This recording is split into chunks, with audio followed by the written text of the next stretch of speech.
Hello guys, welcome back to another video on the channel. Today, if I just unpause the game, there we are. So today we are in Train Simulator Classic. I don't think it has a number on it anymore. I know for a little while they're using like Train Sim Classic 2024, for example. But I don't think they're using that anymore. Let me get the train set up.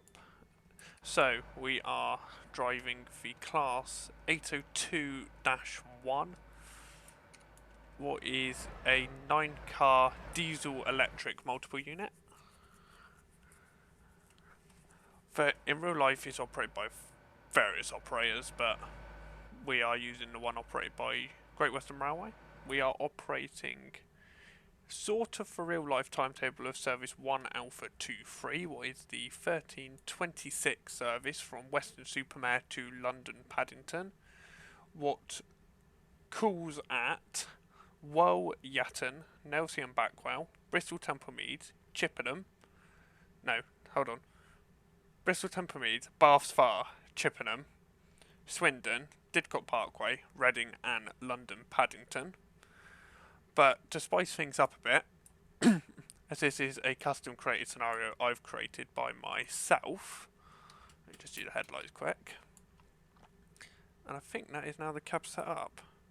Yeah, as this is a custom created scenario that I've created myself, I've simulated as if there was a incident at Bath, meaning for this service, for this video, we will not be calling at Bathsfar or Chippenham. Instead, we'll be diverting up via Bristol Parkway along what is the fast route. So we might be a few minutes early into Swindon. So we're going up Bristol Parkway and following what is technically the faster route across. If that makes any sense. Obviously, I've done all this in real life. Not as a driver, obviously, because I'm not a train driver. But as a passenger, I have done both routes between Bristol and Swindon in real life on numerous occasions.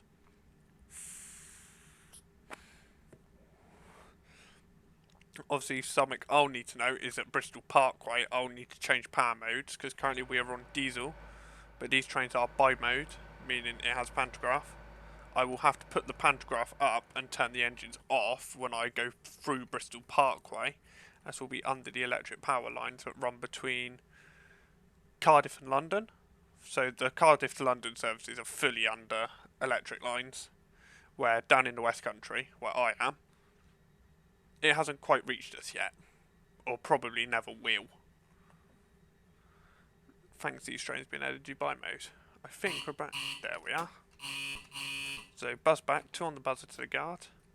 We'll start with 50% power for the first couple mile an hour, just to make sure it is working. Then we'll go up into full power. External view, you can definitely hear them engines working. In fact, I'm going to turn the game up a bit for me. It won't change the audio for you, I don't think, and I'll just make sure my camera's straight. Starting speed limit of 25 miles an hour leaving Western Supermare. And we're about to go down into single track, because from Western Supermare to Well, it is pretty much fully single track. There isn't any other train, you won't see any other trains because I haven't put any AI into the scenario for recording purposes, because if I start having other AI trains, things like that, the FPS is just going to absolutely tank. I don't know if you'll be able to see, but I have the FPS up in the top corner. You might be able to see, you might not, even though I think that's a thing through Steam Overlay. I mean, you might not be able to see it.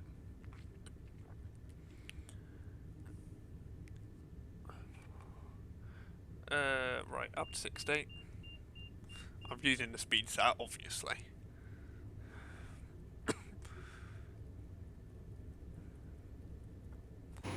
Here in a minute, working. As I get up towards 45, I'm going to pop in the passenger view quickly, because there's a pit. Because obviously the diesel engines, they're only generators for the electric motors, so it's still using the electric motors. There we are. And you'll hear, if you look very quiet, I'll shut up.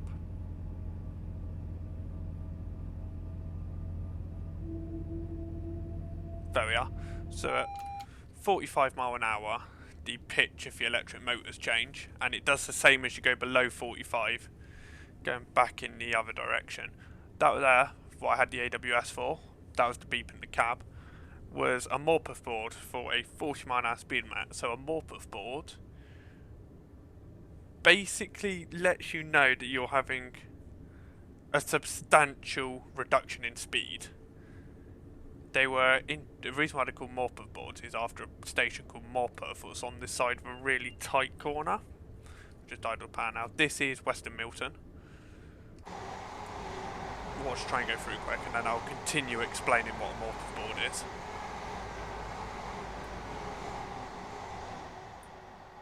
There we are. Weston Milton's only really served by the stop-in commuter trains between, I think they run between Severn Beach and Avonmouth on the Severn Beach branch line to Weston-super-Mare. And I think a couple of day extend to Taunton. Like with this service I'm doing, a London Paddington one via Bristol Temple Meads. Most of them terminate at Bristol Temple Meads. A couple continue to Weston. And I think 2 or 3 services a day will then continue on down to Taunton via, obviously, Highbridge and Burn and Bridgewater. I have got one of them services. I think I've got them London services that extend to Taunton quite a few times in the mornings. I think one of them's the 7:21 off of Taunton. What I've used a couple times to get to Bristol.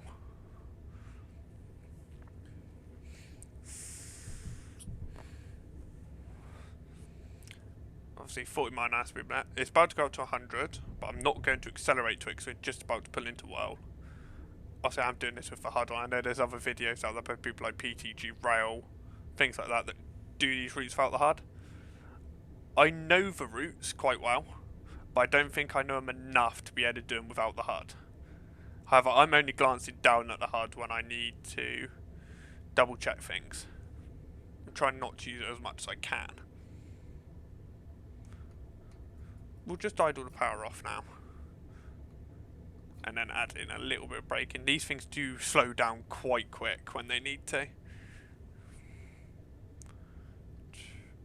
need to be extra careful because this is a fish train is longer than the platform. So this is a 9-car train. I think you can only fit a 5-car in this platform. Even then the rear might be hanging off because normally it is 5-car trains. Well, it used to be the 4-car HST castle sets, but they were very recently withdrawn. What we'll do, we'll line up as best as we can. There we are. Are we going to get a door release? Front door might not open because the front is slightly off the platform. Train simulator for you. As you see, how many cars? 1, 2, 3. Just about 4 are on the platform. Obviously, them doors won't open because the way train simulators AI guard works, or selective door opening, it's by carriage, not by actual doors like it is in real life. So in real life, this door won't open, but this door here would. And this door would open. Obviously that one would never open because it's a crew door. Because as we're going towards London, first class at the front of the train. And it's fully standard class at the back. Coach A. And what's the rear? The front carriage is Coach L. K. J. It's weird how the numbering works. It isn't actually correct for the number of carriages. There are some numbers, I think there's some letters missing. Numbers, letters, whatever they are. I think they're letters. Well, they are letters. There will be a lot of me just rambling on to keep myself entertained, because it's a 2-hour journey. It isn't as exciting as Truck Sim, or things like that.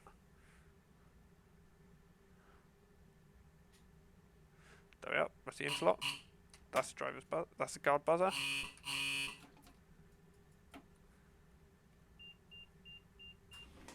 We'll go straight into full power now if we know it's working. We'll just watch the train leave from the platform.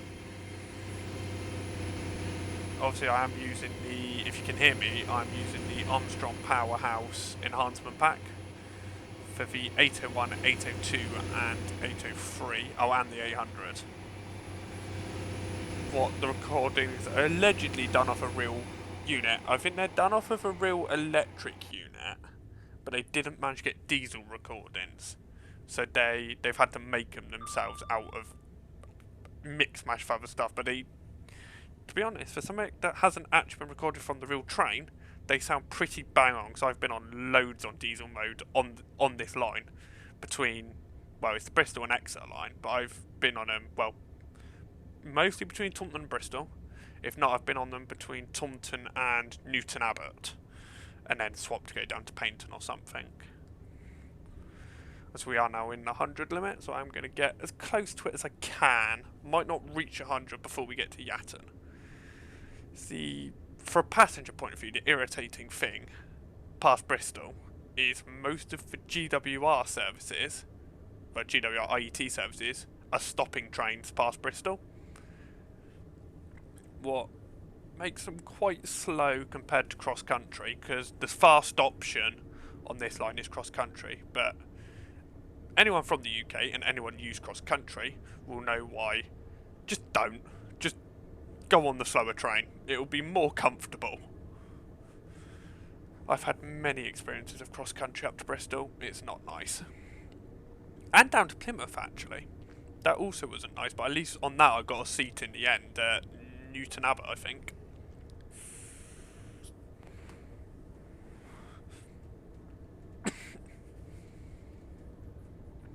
But the reason why there's only a couple trains, as I said, there's only a couple trains to Taunton on this line from Bristol, is because Taunton does get a regular service from London. It just comes down the Berks and Hants via Westbury, and some of them are non-stop between Taunton and Reading. So Taunton roughly gets an every half-hour service from London down the other line. What, in all fairness, that's the quicker line between London and the West Country. Even though the speed limits are slower, it's more direct than going up Bristol. Because at the minute we're heading north towards Bristol, but after that we'll be heading, as we go into Bristol Parkway, we'll go round a not tight but long, whatever it is, right hand turn to face us to be heading east to head towards London, where the Berks and Hants, there's a junction just outside Taunton called Coglow Junction where that then does its swing to head in a northeasterly direction, because it's still got to head a little bit north, but it has to be heading east at the same time, so it goes in like a northeasterly direction and then goes fully east from Reading.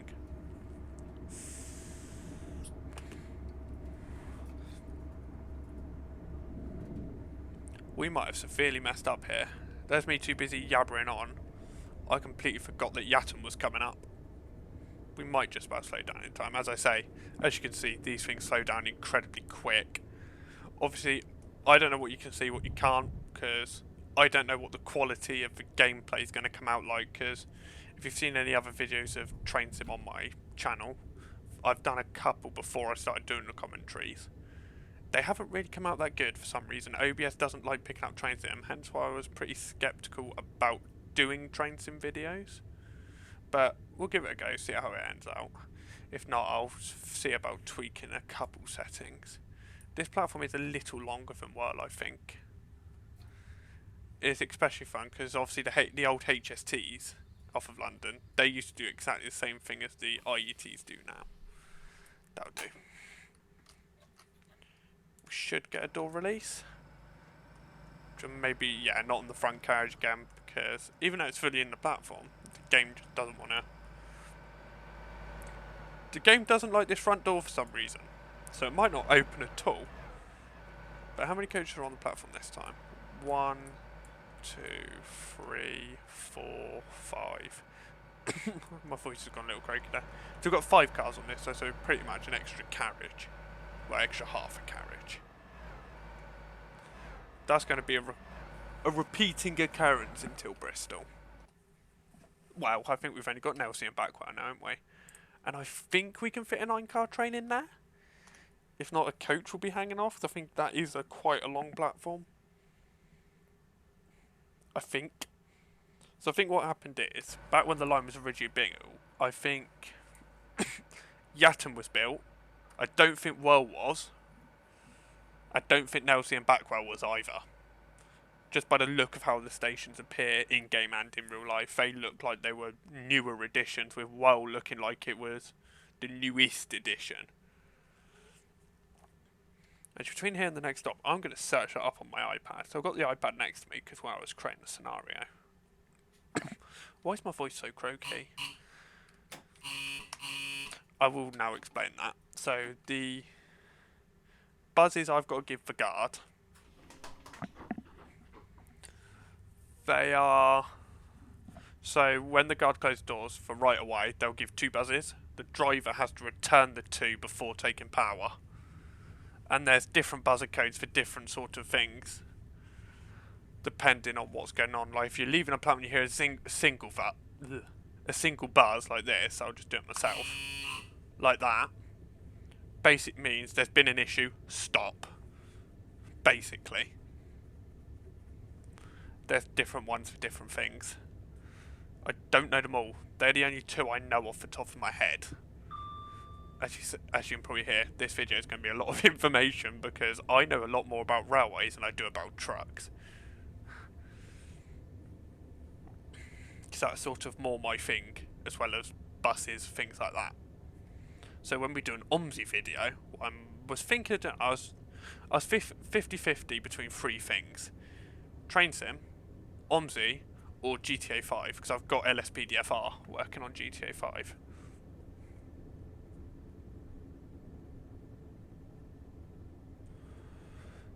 So next up now is about 3 miles, so I might not reach. I might reach 100 actually. Let's see. Well Station. Yeah, so Well Station is new-ish. It was opened on the 24th of September 1990.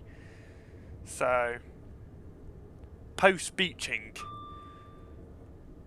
It makes sense because Well is still in Weston-super-Mare.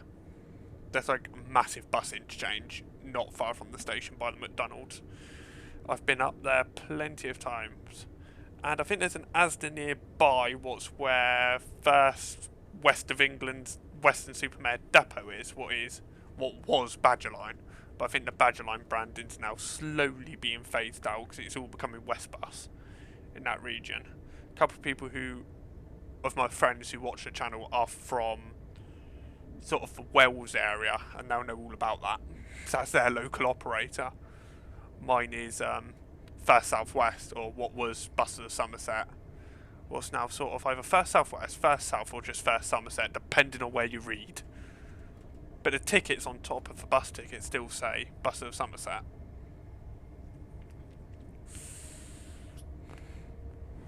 Coming on Nelsie and Backwell. I'm going to ride a power. What I'm going to do quick is something I should have done when I left Weston, and I was going to do it when leaving Yatton, but I keep forgetting about it, is a rolling brake test. So what we're looking for is a reduction in about 20 miles an hour, at different variations of brake, idle off, then we'll apply power again. It's just to get a feel of how the brakes work. You should do it between your you should get up to about, they say about 40 miles an hour, and then slow down to 20 on departure from your first stop if possible. Just get a feel for how the brakes work. I completely forgot to do it. But I've now done it. I've done station stops, so yeah. Right, now let's have a look, because we're approaching. Let's get some braking in.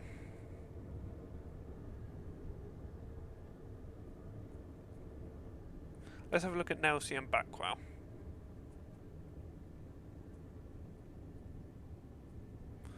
We're actually setting down about the right speed, so we can deal with that.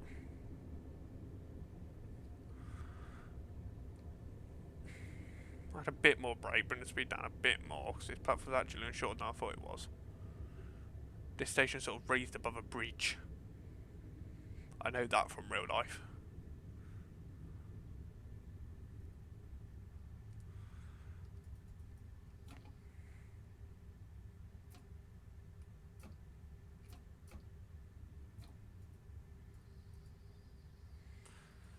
And stop. Shouldn't really stop on full braking, to be honest.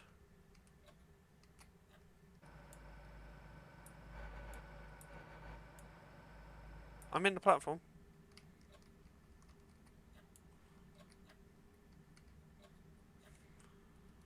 Oh no, apparently I'm not in the platform. Okay. I have to go forward a bit. I am in the platform, but I think this platform has a specific stop mark for longer trains. Yes, there's HST stop.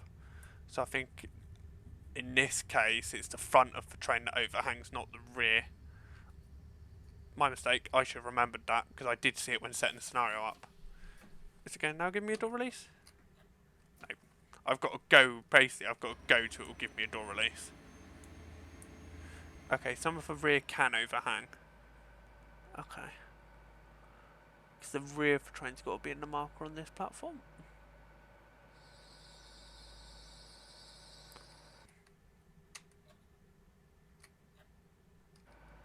I've basically got to this just looks stupid of me, but I've got to trial and error it till the game will give me a door release.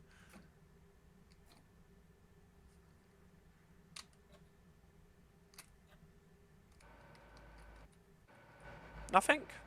Okay, we'll go to the rear carriages on platform. Sorry about this, guys.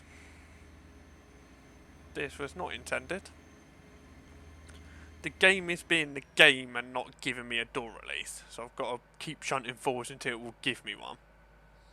The game does this with some stations. It's very much a problem on the Wherry line through by Armstrong Powerhouse, where if your rear of your train isn't on the platform, it won't give you a door release. Right. Right. We're going to cheat this.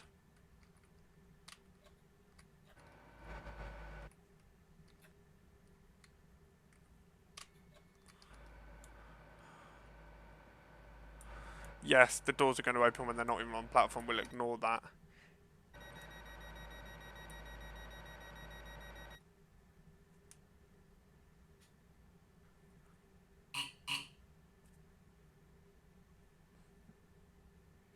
Right, okay.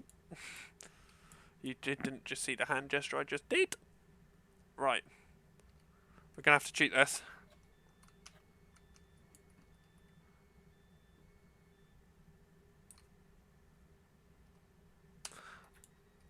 I served it. The game didn't want to set me as serving it.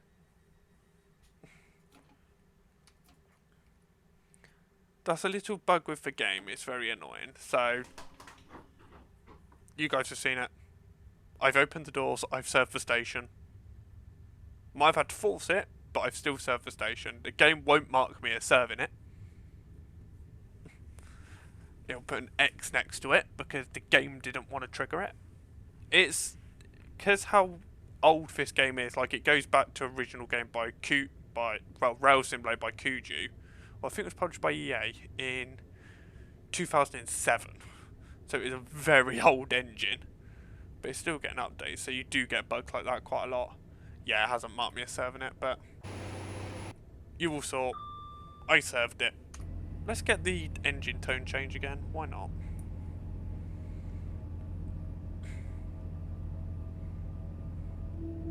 There we are. But yeah, I served it. Game didn't want to trigger it, but I served it. So, as I was saying, nail C and backwell.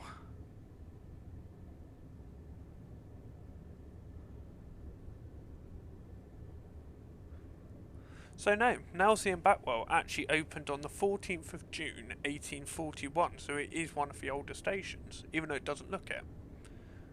Might have just had some things removed.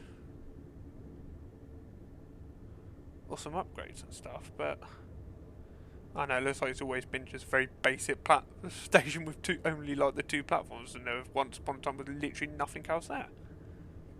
Okay. I thought it would have been a lot newer than that. A bit like World being opened in 1990. But there we are.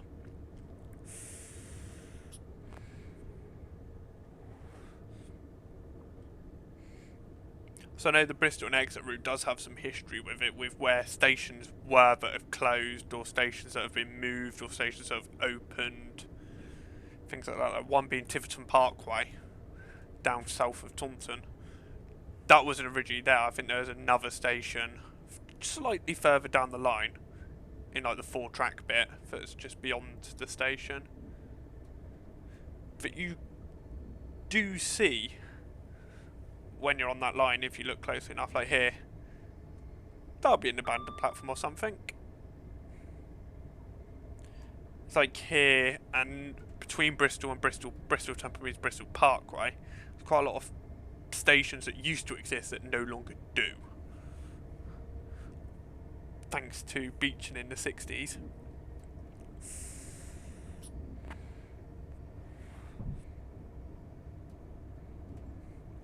Start getting some tunnels.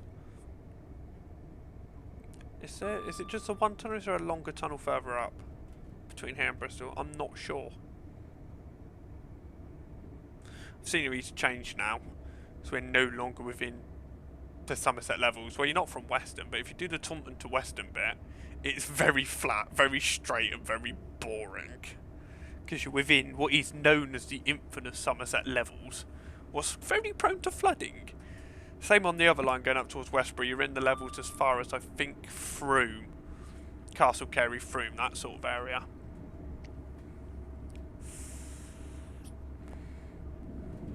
But there, you're literally following like the very edge of the levels, where with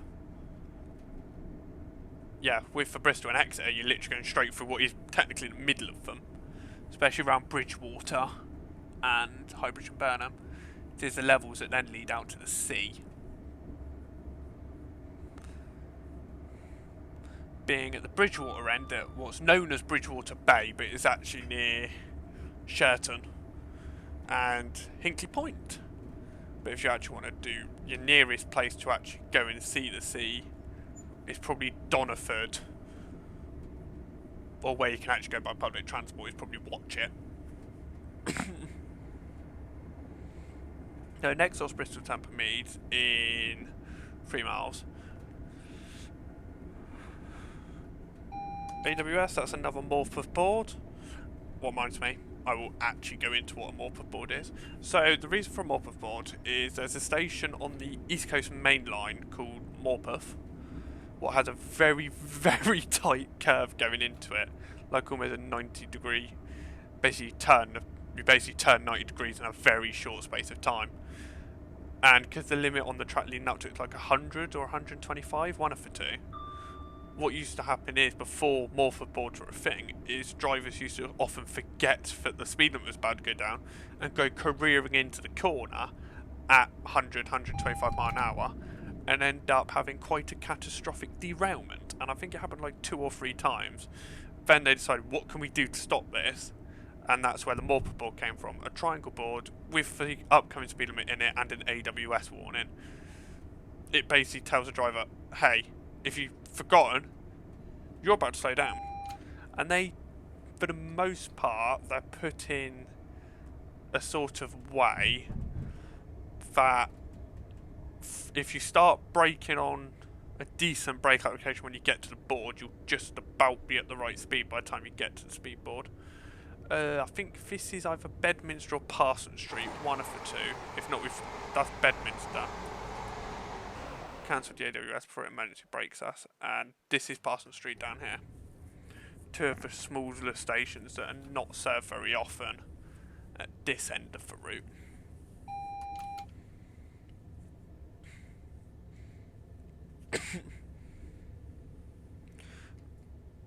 And we've got a feather indication because we're going into platform 11, meaning we're a feather indication on a signal, so you haven't seen one yet in this video.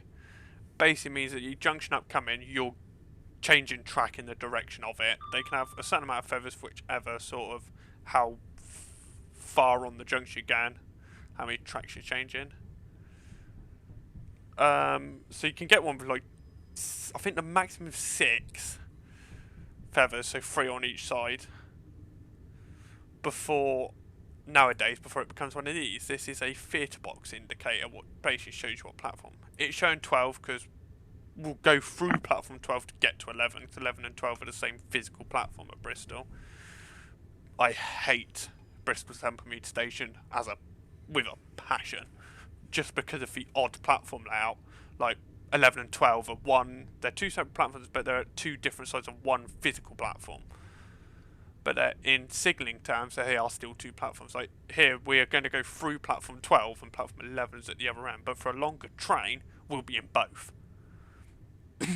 Technically, if that makes any sense. Or if anyone's ever travelled through Bristol, you will know my pain. Pretty much. I need to watch the volume really, because I'm recording this at gone midnight.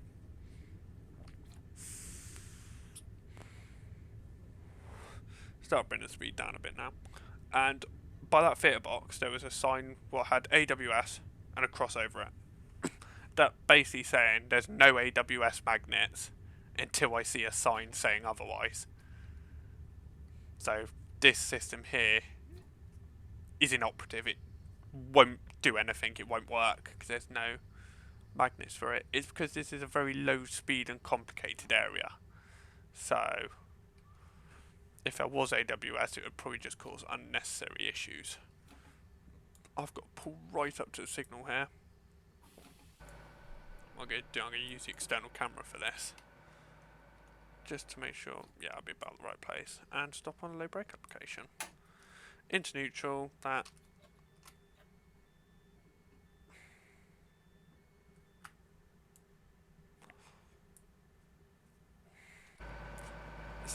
We're actually fully in, well, we're sort of fully in 11. That says 11. I don't think they've actually simulated 12, because this technically down here is 12. The change point between them is here. That side would be 12, this side would be 11. It's so with commuter trains you can have two in the same physical platform, and there should technically be a signal or something halfway down. Don't think they simulated it because it would make it too complicated. They might have done under the train shed. This train shed is there in real life. I have only seen it once in person, actually like this, because every other time since I've been travelling by train and been old enough to, since then, so I think the first train journey I did on my own was at 16, so since then, like 2023, this has been under scaffolding.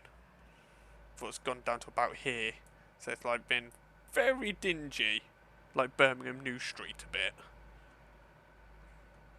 But the scaffolding is now gone, so they were redoing it or something. So it's nice to see it in the flesh again. So we've got a few minutes here, 4 minutes to be precise. What I'll do, I will skip the video forwards, and I'll be back when it is time to depart. Right, and we are back. So it's now about 25 seconds from departure. So I thought I'd come back just beforehand, just to explain a few more things. Like, for example, I'm going to take this down to be at 25, because that's what the speed limit is going to be leaving Bristol Temple Meads. So, it's this signal here. So I've got a 4, so that'll be for track 4 leaving here, to go up towards Bristol Parkway. I'm actually going to have to close doors. This AWS sign is basically telling me that AWS is going to be in operation again from the next signal. And that's a poser, or so basically if I'm given permission to pass signal at danger for whatever reason, that will light up with 2 whites. So this thing here, and then obviously the green aspect. Right, I'm not going to have a guard buzzer because the game bugged out at Nelsie and Backwell, so I had to enable driver only operation. I've put guard mode back on now though, so it will be like that from the next station. Let's just leave Bristol Temple Meads. Leaving it behind now, so yeah, I'll probably do another thing like that where I skip forward at Swindon, because I think I'm going to have quite a big waiting time at Swindon. So we are going for track 4, so I think, because we're on track 2, we've got to go over 2 tracks. So basically that'll be, technically from that, that'll be 1, 2, 3, 4, 5, 6.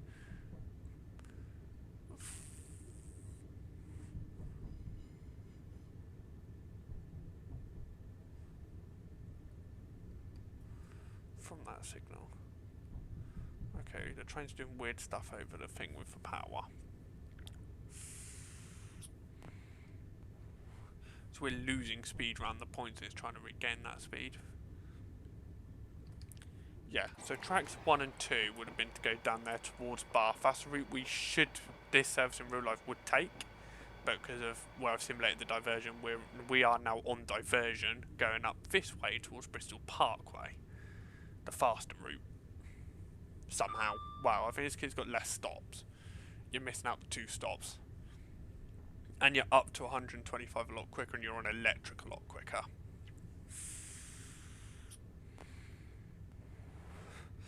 Obviously, I only know the fact they use this on diversion, because I've been on a train doing the diversion myself, going up to London. And there are a few early morning services out of Bristol.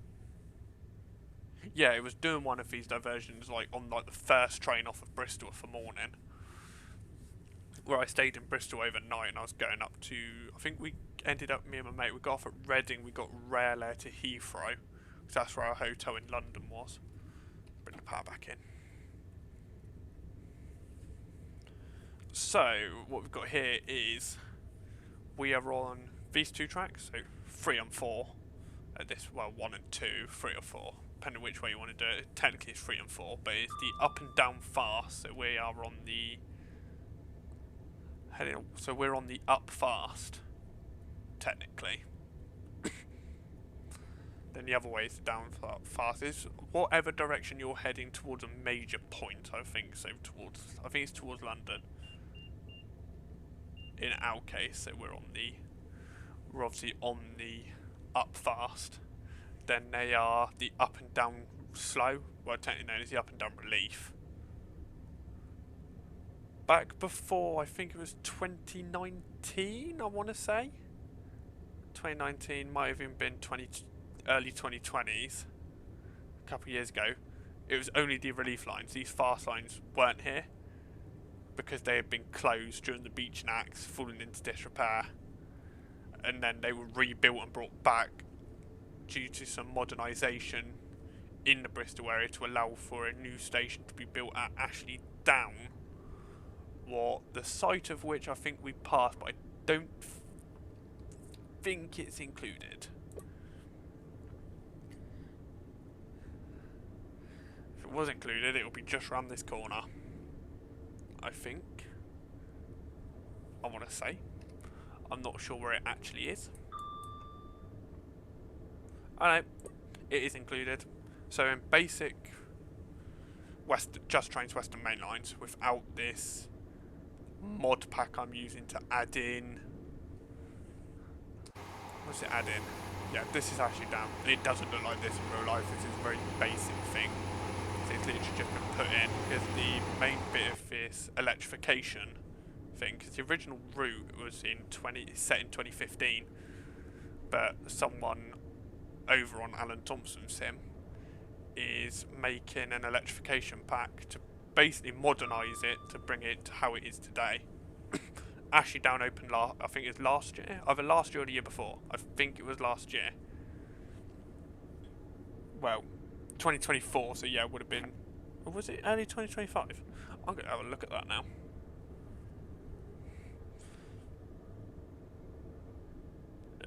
Ashley Down.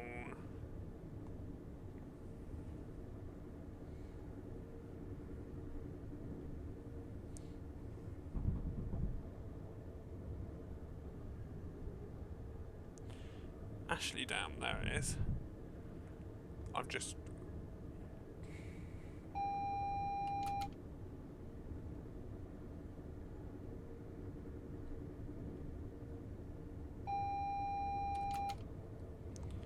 getting all the AWS ramps now. What I'll just do... because obviously while we're on diesel mode, it won't use the brakes, because it can only use the brakes when on electric mode. Unless you put them in manually. Ashley Down Station. There we are, Ashley Down Station in September 2024. Forgot when I were early 2026. This is Filton Abbey Wood. So it's been included. It's very basic. It doesn't look like that in real life. I think because the main part of this mod hasn't reached this far past Bristol Parkway yet. These tracks aren't even in Western Main Lines that I'm on. I think they've literally just been put in as a little thing, just so this bit has some basic upgrades without the main ones. We are just going in now to the main upgraded section with the overhead lines in a sec. We'll also, I think, has some stop car markers and other bits of scenery as well to bring it up to standard. We'll more see between Reading and London with the TfL signage.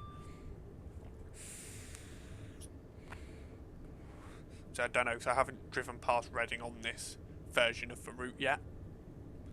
So that's the electric lines. So we have got to change over power modes, what means I have got to bring up the manual to remind myself of how to do it. It is on here somewhere. It's page 14, I think, so scroll up manual. Aha.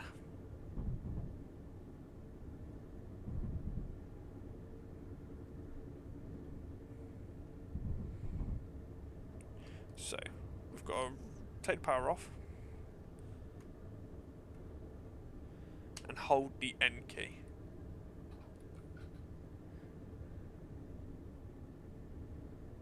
I have to wait until we get a certain light, I think. There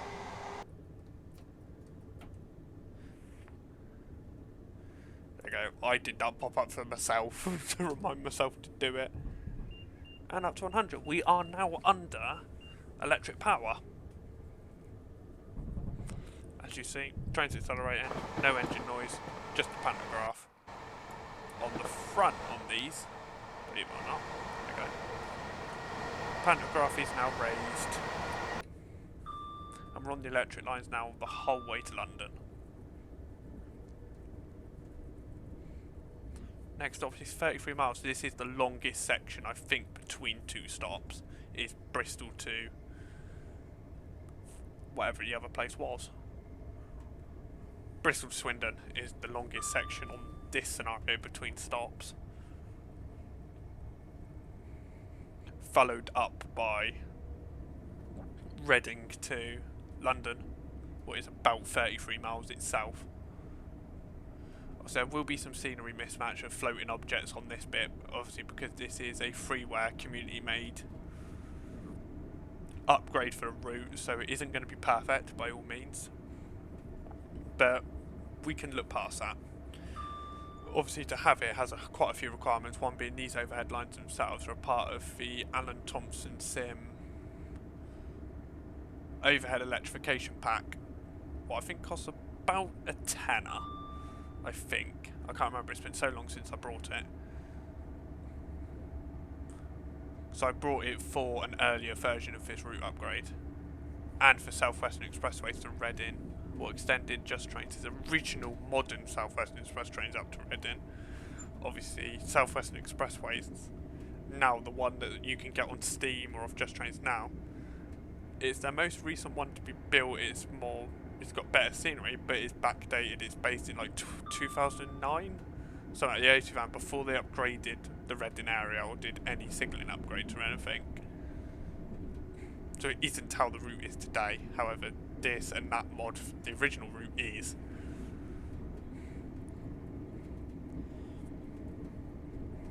So your train is a lot quieter now as well, and it can use braking. So the cruise control, if we go down here, it will apply the brakes. It will use, because it also uses regenerative braking while on electric mode.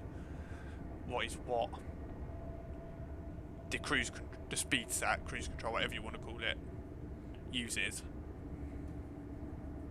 So driving under electric is a lot easier than driving under diesel, but I prefer driving under diesel personally, just because that's what I'm more used to in train sim, because I normally drive diesel routes.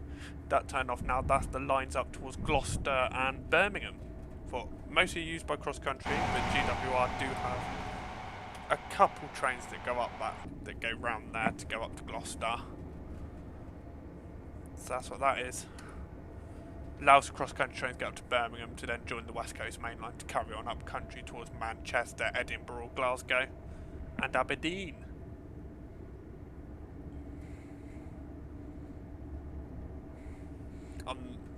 That was probably a very bad Scottish impression I did with Aberdeen there, but you can't say Aberdeen without trying to put a Scottish accent on it, because it's probably the most Scottish sounding place you can find.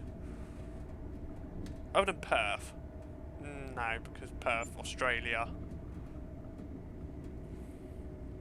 There's a few odd sounding places in there, and in Wales.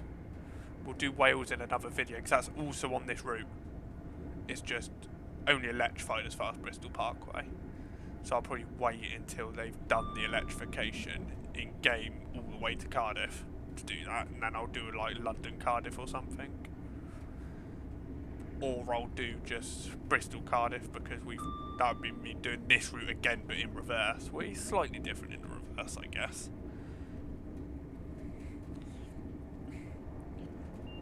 Right, after 120, so this will be the fastest we've gone so far. And then we do get 125 in a minute. 27 miles to go to Swindon. This bit's very slow going, but unlike the Euro Truck videos, I don't think I will speed it up, because it's such a short section. It isn't actually going to take that long. 125 miles an hour.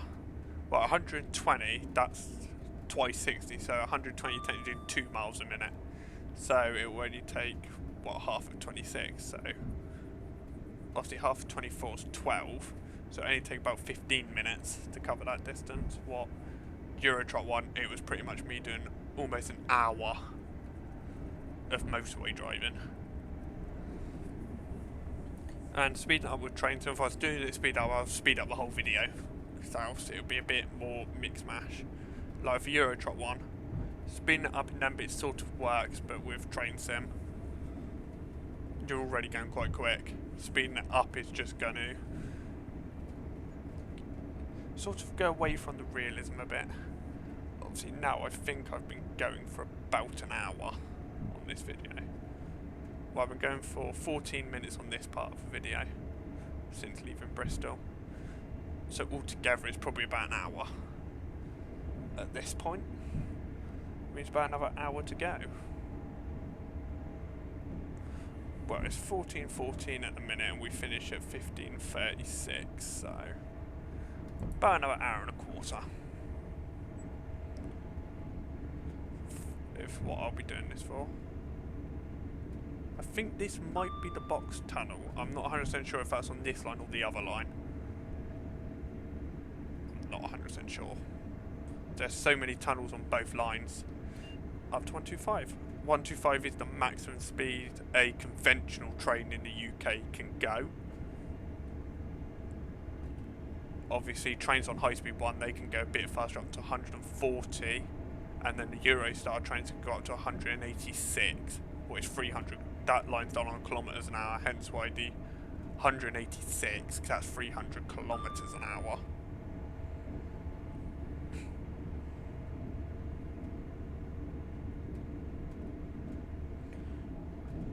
Because high speed one uses the French TGV signalling system. What's TVM? So it doesn't rely on. I'm not speeding. Don't know why the game thinks I'm speeding, but I'm not. Something to do with the engine. It doesn't like high speed.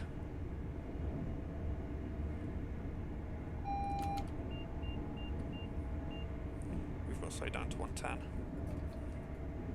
So I'm going to put into braking now. There you are, down to 110 in time.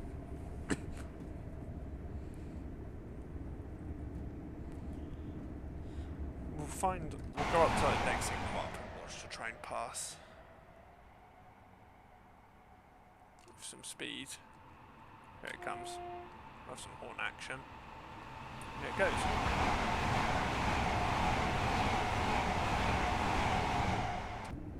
And inside. The rattling sound you can hear, that actually happens on a real IET at speed. It sort of likes to shake things about and rattle a bit.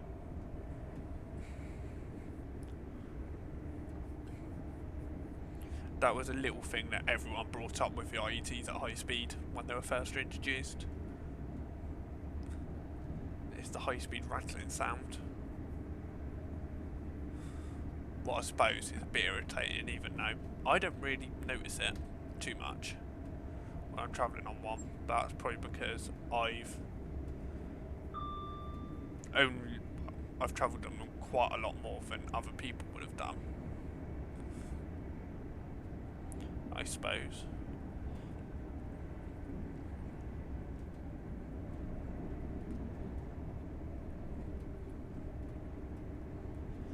Obviously, in order to go over 100, I needed to go into overhead because the IET in real life can't go over 100 on diesel power. So all the lines it pretty much goes on under diesel power have got speed limits less than 100 or less. I think there's one caveat between Bristol and Bath, what is actually 125, but the IETs can only do 100.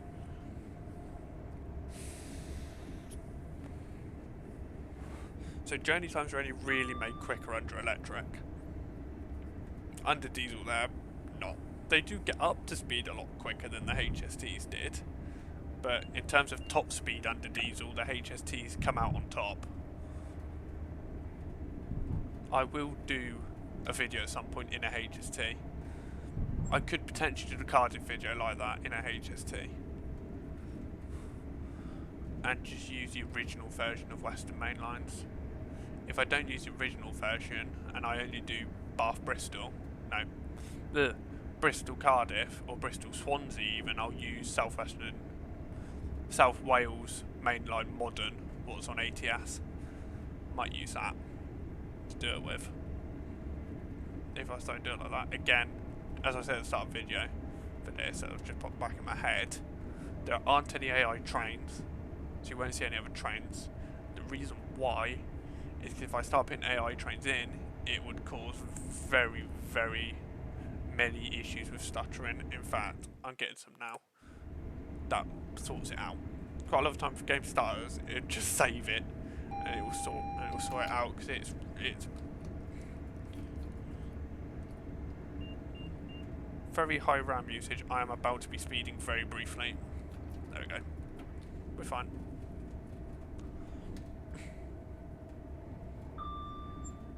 That's what happens when you go rambling on. That's why real drivers don't have people in the cab. That's one of the reasons why it's not allowed. If you get in a conversation, you're technically distracted, and next thing you know, a speed limit pops out at you.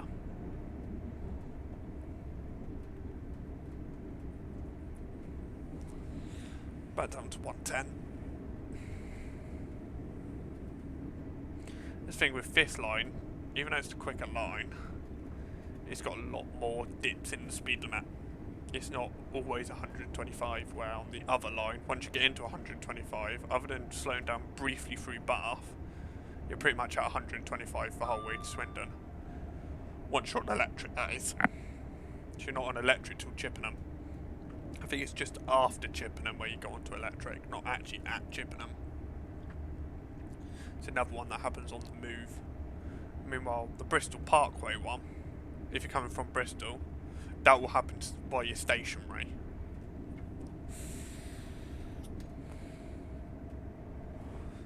I'm pretty sure anyway. The Bristol Parkway one, if you're coming from Temple Meads on services that do in the morning, or any services that do go up via Parkway, what isn't very many, it will stop and then do the power change. Otherwise it's just done on the move, like I've done here. We can still operate on diesel, there's nothing stopping us from operating on diesel, it's just we wouldn't be going very quick. And it'll take longer. So we'll do it properly, we'll go on electric. We'll take advantage of the electric lines as we've got them.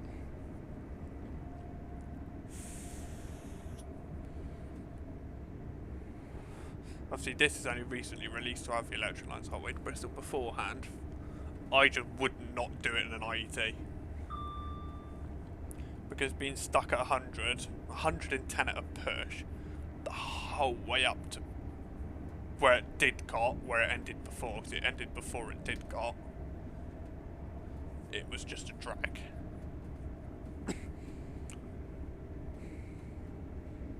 Obviously doing Barks and Hands, Bristol Penzance, up that route, I've done that, I'll do that in an IET, even now, because you don't get onto the electric lines and the highest speed limit is till Newbury anyway.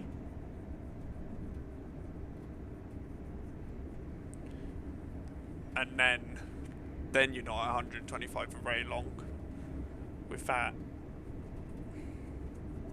I think the highest speed limit on the Barks and Hands is 110, and I think that's between Westbury and Pewsey. I think that is pretty much fixed at 100 or lower. But I think some bits it goes as low as 60 round corners. I've done that route more going to and from London, because obviously most of the trains from Taunton go up via the Barks and Hands.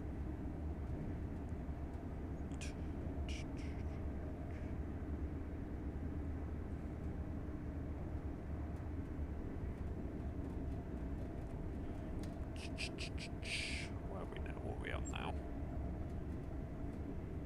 8 miles off of Swindon.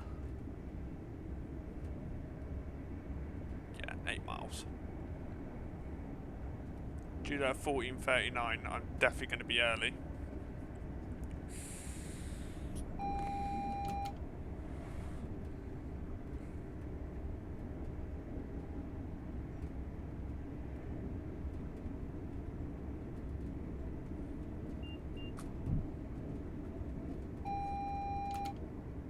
There's the Watford board, but I've just let the train's speed set do it, because it will only put in a 30% brake application at most. Always just done that to bring the speed down, so much smoother for the passengers. Because if I was doing it by hand, I'd probably end up accidentally doing like 70% like I have done for the previous ones. That's for a 70, so we'll start slowing down. Again, we'll do it through this, have it do the 30%. And I think now, or in a second, we will be rejoining. Might have to put some manual braking in, I'm not sure. Nah, I'm going to need a bit more braking, just to make sure our speed comes down. There we are. We are now at the end of the diversion, because that coming off there, that's the line from Chippenham and Bath that we should have been on. Just want to try and go over the junction.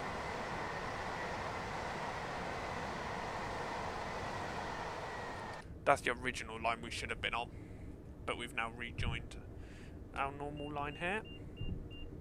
We've got 125 limit. We'll try and accelerate to it.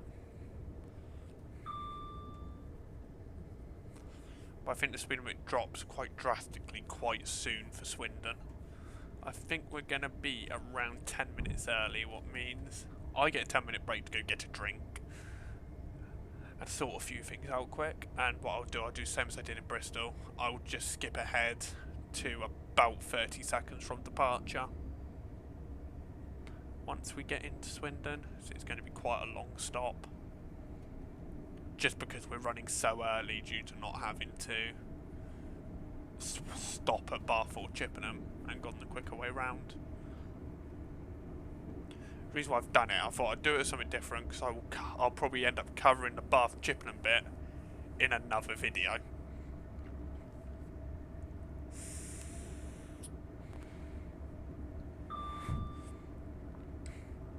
And I do prefer going the way via Temple Meads, because the Parkway, because it is quicker and it has a few speed limit changes.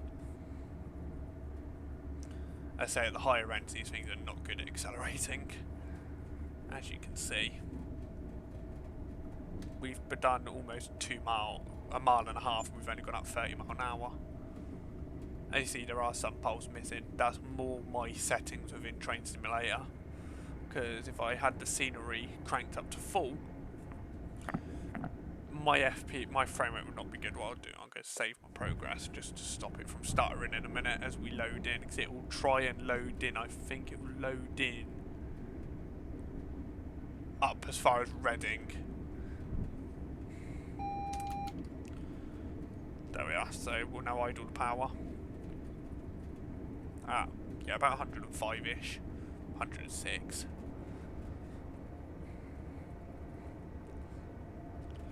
Because I don't mind me longing this out getting into Swindon because I'm that early. I'm about 10 minutes early into Swindon, just due to not having to do them 2 stops.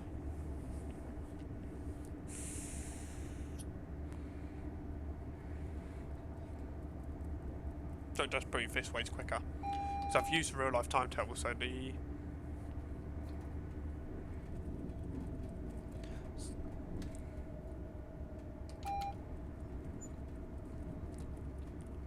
timetable for stops like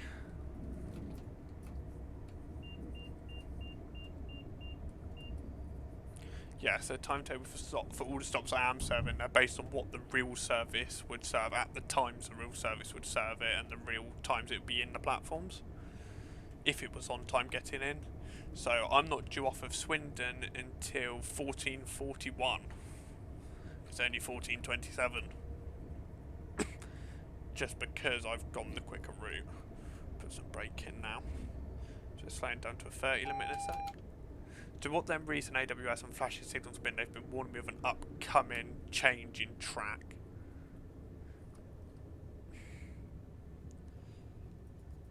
Bring the brake back a bit else we'll end up at 30 way too soon.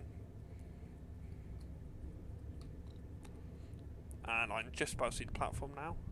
And it's a 30, I think, going over the junction. What, actually? Depends what junction it wants me to take. It is going to take me over that one, so that's fine. We'll keep the speed set at 85 because it's an 85 limit on departure. And now we go, over we go. Let's watch the train go over it. Look at that, snaking round. And into Swindon. We're arriving, yeah, just about 10 minutes early, so we're going to have, well, until 39, so that's 10 minutes to sit out. Yeah, so we're going to have like that whole 10 minutes to sit out, and then a further 3, so we're going to have like 13 minutes here. That's 5 marker. So that's the markers I'm talking about, we might have just seen on the side if you're looking. If not, rewind the video back, or there's another one up here. They're the markers for have been very kindly put in by the person who has done this.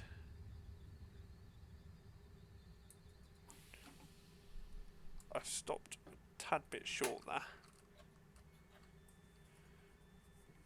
So I'll do my little explaining thing quick. So, markers. 80X power changeover. That's basically to tell anyone coming off the line that's come via Stroud, from Gloucester via Stroud into Swindon. So there are a few services that do that direct and head off to London. Basically, because that line's diesel only, so you'll come onto electric line, join the electric lines here. So basically saying once you've stopped, change your power mode over to electric. Just a reminder for trains that are stopped. If you're obviously on the move, not stopping here, it's on you to know to do it. And here, this is what I was on about, these nice markers for these IET markers, modern stop markers. Like the old original ones are over here, so 10 and 12 car stop. But newer build trains that sort of have different sort of coach lengths, their markers will go in like this sort of thing. Sometimes for unit above or below what unit applies to, like this one. It also says the platform. So 3-4 car stop for normal, 5 car for IETs. So they only apply to IETs out this way. Again, another 910. Basically warning, change over to diesel if you're going onto the diesel line. Your route knowledge, driver's route knowledge will tell them if they're going on to diesel or not, depending on where they're going. Because I think this here, that's the Stroud line. As you see, electric powers ends. Obviously the route ends over there, just after it goes single track, but the electric lines end. They have the electric lines going on a little bit into a diesel only bit. Basically, in case an electric train has to go up there for shunting or anything cover, it will still be under electric. And then sidings. are traditionally not electrified. Like in this case, any signs for freight or anything like that, they won't be electrified. Like Acton Yard isn't electrified because it doesn't need to be. You won't ever get an electric train going in there. Same as here, another case, you'll never get an electric train going in there. I don't know what these tracks are used for. I think they're for like, rail tour stuff, things like that, freight, or network rail maintenance. This one might be network rail maintenance, I think, in real life, because the vans and everything's, yeah, something like that. I don't really know. That was in the middle of the track, look. They've electrified one. Brill. As I say, scenery isn't going to be perfect. It's a freeway route, technically. So, that's enough of me yabbering on. So what I'll do, I will skip the video forwards now, and I'll join you back just before departure. And there we are. We are now about 45 seconds from departure, so a bit earlier than before. I was just looking, so while I was pretty much gone, didn't have a recording run, I was looking how big the file sizes are of the other two, and they are big. So, what I want to explain, this, what it says, that stands for up main, so basically means we'll be taking the up main line, as basically as far as Bristol Parkway, because that's how it sort of works. Out at this end, because it's only 2 tracks still until Bristol Park. I think there's some brief sections of 4 track in between. So here, not that you can see it, because I don't. Oh no, there it is. Great Western Headquarters.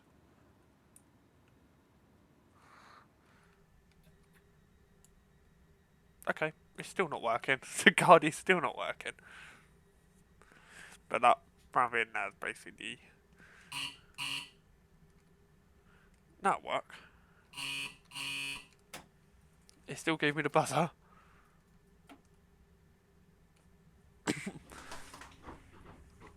So basically, that brown building, basically what you could briefly see there. So you see it on electric now, a lot quicker.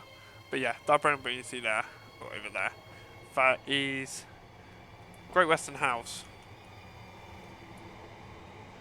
What in real life is where GWR are based, and is where route control is for the whole of the Great Western network. So Great Western Railway network. So it's where things like incident response and things like that are. Planning, scheduling, and all that is all done from there. Basically, the things other than signalling that make the railway operate is done from there in Swindon. So pretty much if anything goes wrong, it'll be them who are dealing with it. So what I'd recommend is, if you really want to know anything about that, is to watch a show what was on Channel 5, but I think you now access it on YouTube, called Paddington 24/7, what basically mostly focuses on Paddington Station, but quite a bit of it focuses on the whole Great Western network as a whole. And it is quite interesting to see in that what happens when things go wrong. So it's mostly about what happens when things go wrong. Because everything running smoothly, it doesn't make for a fun TV show, I guess.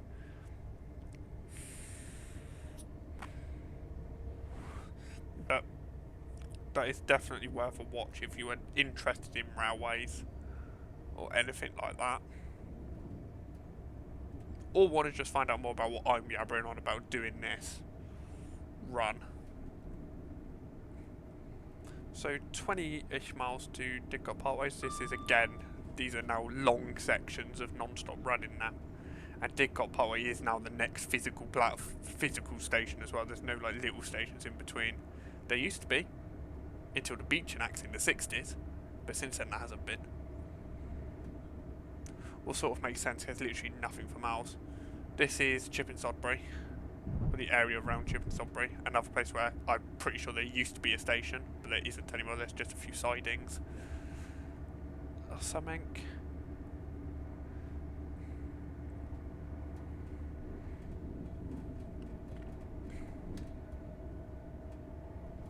And this is now we're pretty much at 125 for more longer periods of time on this route.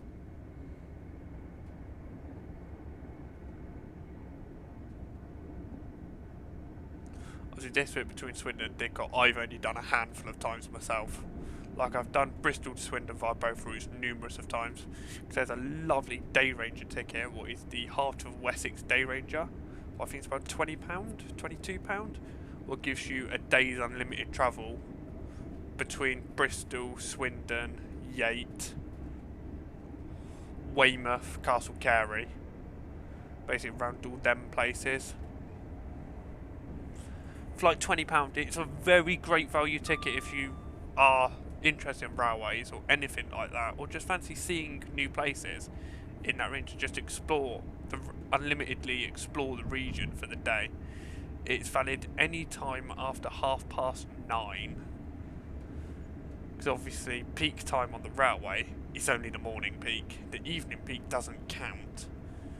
You still pay an off-peak fare for that in most cases. There's some cases where you don't, more towards London, but for the most part off-peak tickets are valid during the evening peak. It's just the morning peak where they're not. Another bit of why UK train ticketing is so confusing. There's so many different types of tickets for so many different sort of people. I normally travel on either Day Rangers or advanced tickets, where I book a ticket a few days in advance. I didn't book them up to, I think it's up to 11 o'clock on the day before, where you can still get an advanced ticket at the cheaper advanced rate. Because what happens is the train operating companies, they can sell tickets at whatever price they want in the form of advanced tickets. When it comes to any time and off-peak tickets or super off-peak tickets, they're under the control of the National Railways as a whole. So what was Network Rail, what's now Great British Railways, is what is now, I think, mostly known as. What is sort of just a shadow body at the minute. As it is slowly, because the UK rail network is slowly going back under public control. Slowly.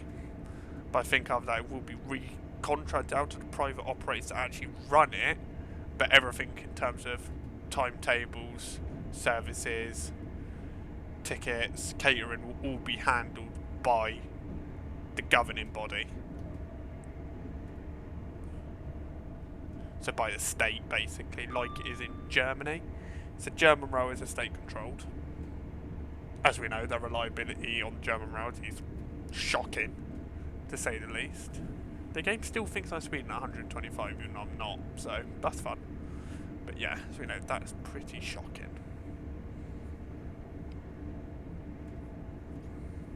But there are private operators in Germany, like Flixtrain. That's always a fun thing to drive in Train Sim World. Well, I'll definitely do a video on Train Sim World at some point. The reason why I played this more, because there's more in Train Sim Classic, because where it's an older game, it's got more of a community behind it. There's a lot more you can do with it as an engine, because it's one of them older engines like Comsy, but it's very, very simple to develop for. It's very easy to develop and very user friendly. Unreal 4 that Train Sim World's in, soon to go into Unreal 5 if it hasn't already, is not very user friendly to develop for. Like, I've been in the PC editor myself. No, it's not nice. I think I was in it for about 5 minutes and then gave up. So that's why I like Train Sim Classics. It's much easier to develop for, much easier to make these custom scenarios for, following like real life timetables, and then you get mods like this, or version upgrades for like this, that make them look like they actually are with the overhead lines and stuff. And there is just generally more content to play with, more playability. The trains are a lot nicer to drive. like sounds and that when you get like the Armstrong Powerhouse packs. The default stuff with the game that you get from like Dovetail Games, what you then pay for on Steam is hit and miss. To be honest, like the IET in it isn't too bad. It just doesn't have a diesel mode. It lacks a lot of features. But with this Armstrong Powerhouse pack, it actually has a lot more in it. It just doesn't have ATP. What's what these are for? But the HST pack from Armstrong Powerhouse, so the original enhancement pack they brought out for the original HST, and then they've made their own brand new HST from the ground up as well.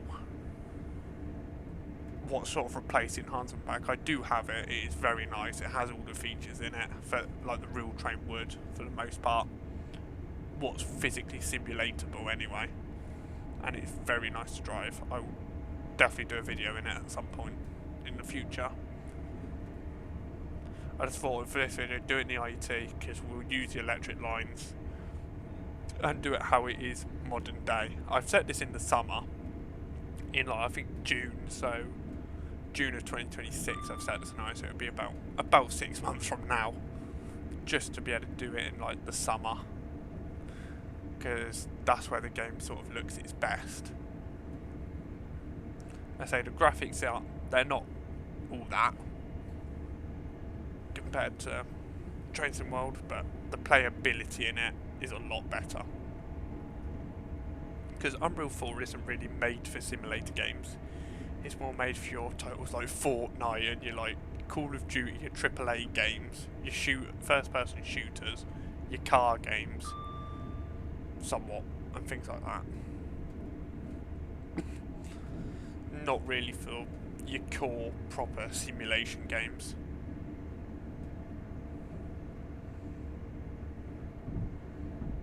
Like there's a game that's sort of trying to be the successor to OMSI in a minute, called The Bus, what's made in Unreal 4.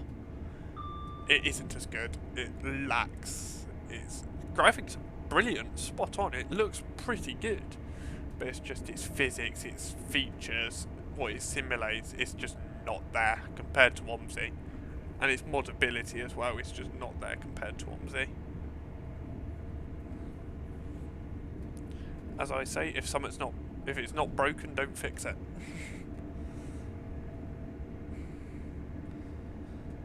Well, with Train Sim with Train Sim Classic you don't really have a choice. It's not the most stable thing in the planet anymore, especially with these bigger routes. The bigger routes are possible.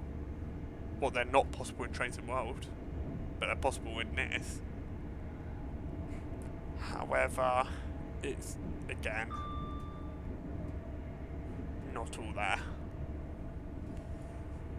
And it never used to be. Train Sim World is expanding slowly. Like, I remember the first couple routes of Train Sim World, like the first passenger route, what was Great Western Express, what was the Great Western Main Line literally just between London and Reading. 33 miles long for a route that they were charging like £20 for. It's like this Great Western Main Lines, they're charging about the same for London to Exeter with the two routes via Bristol Parkway or via Bath. That's a lot more for the same price. If not, it's only a little bit more. But then again, with this route, the normal version of this route, not this modern version, this is literally only London to Exeter. But with the other ones, for example, the normal Western Main Lines, you have London to Exeter, but you can also buy expansion packs for that, or you can buy the other things that stand in routes, what are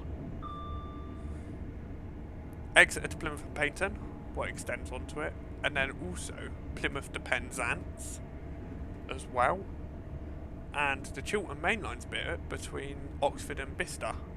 So once you've brought all them, okay, yeah, it's about £100 later by the time you've brought all of them. By the time you've brought all of them, you can do London to Penzance via Bristol if you really wanted to. It takes about 7 hours, but if you really wanted to do it, there's nothing stopping you from doing it. You fully well can. I'm now going to start pulling on some quite harsh braking, so we're only a mile away from Didcot.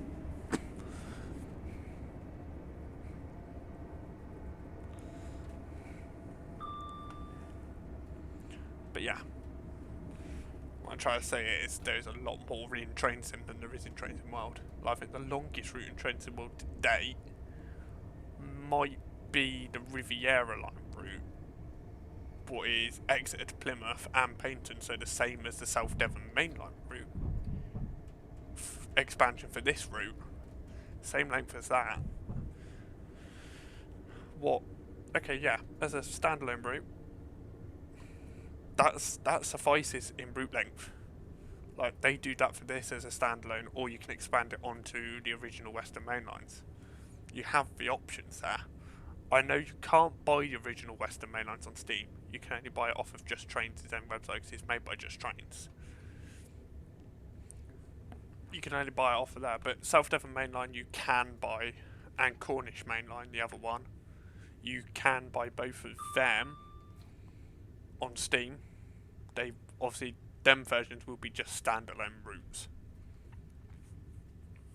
But if you wanted Reading, the Barks and Hants, you can get it on Train Sim. The backdated version.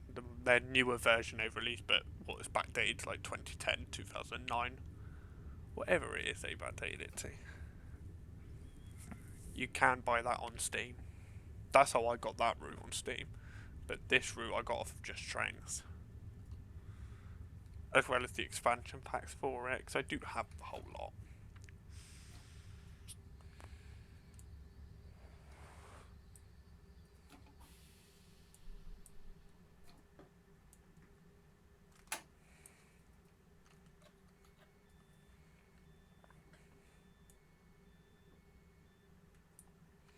And here we are at Bristol Parkway. We only have about a minute and 30 seconds here, or 2 minutes, so I won't skip the video ahead. We'll just explore some of the scenery. Yeah, Bristol Parkway. No, Didcot Parkway, sorry. You can fit a 10-car train in. This is a 9-car. It's not the longest. GWR do operate 10-car trains, so it's 2 5-car versions of these put together to make a 10-car train. However, most of their services are these 9 cars, 9 or 5s, with a couple 10s. So what we have here is the line up to Oxford, what is included. This here, this isn't here anymore. This is what was the Didcot A coal power station. In real life it isn't here. It got demolished in, I think, started to be demolished in 2014. So I remember as a kid when I used to live in the Cotswolds, when I was growing up, we actually got up at like stupid o'clock in the morning and went and watched these being demolished. Some of them, I think it was these ones on this side, I weren't sure.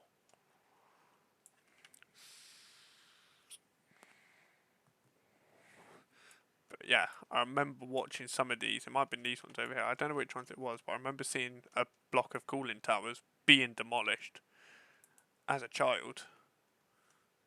Very fond memory. I have many fond memories of Didcot, especially the railway centre. What is here? This Didcot railway centre. Not very big, but as a kid it feels massive. I'll tell you that, because I used to get a train. We used to get a train from a place called Kingham. Right, that's the stop over with. Am I going to get the buzzer? I am. And let's go, full power. So yeah, I have many fond memories of Didcot growing up as a kid.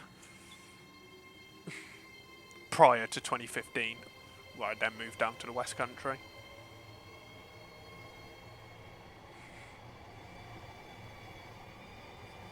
So obviously back when I was growing up, this electrification wasn't here. These IETs weren't here. It was the old HSTs, and at that time, Class 180 Atalantes, first Great Western, operated on their Cardiff services and on some Cotswolds line services up towards Hereford. Cotswolds and Malverns, actually. So Great Malvern, Hereford. The line I used to live on growing up. Back in the day, as it were. On that line we used to get HSTs, mostly HSTs, 166s, 165s, and the occasional Adelante.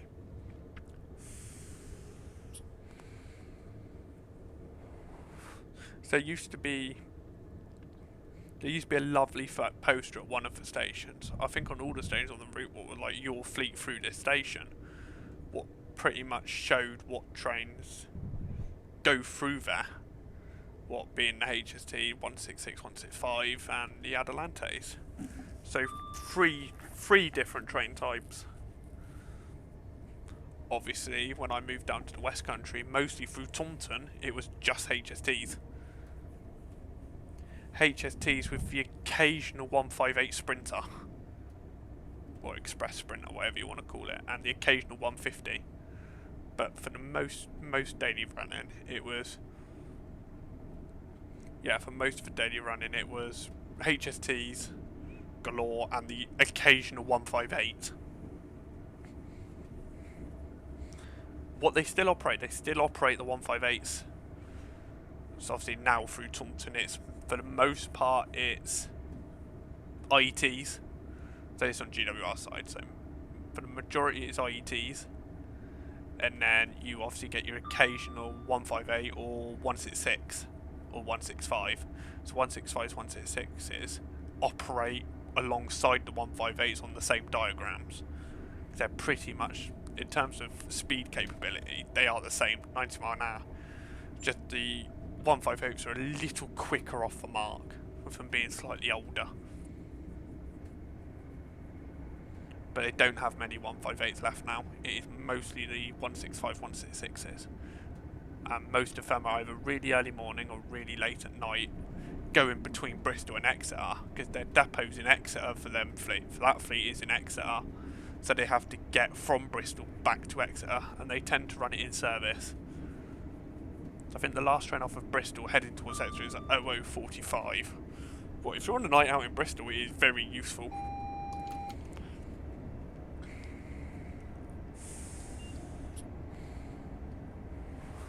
I'm not actually at 120 yet.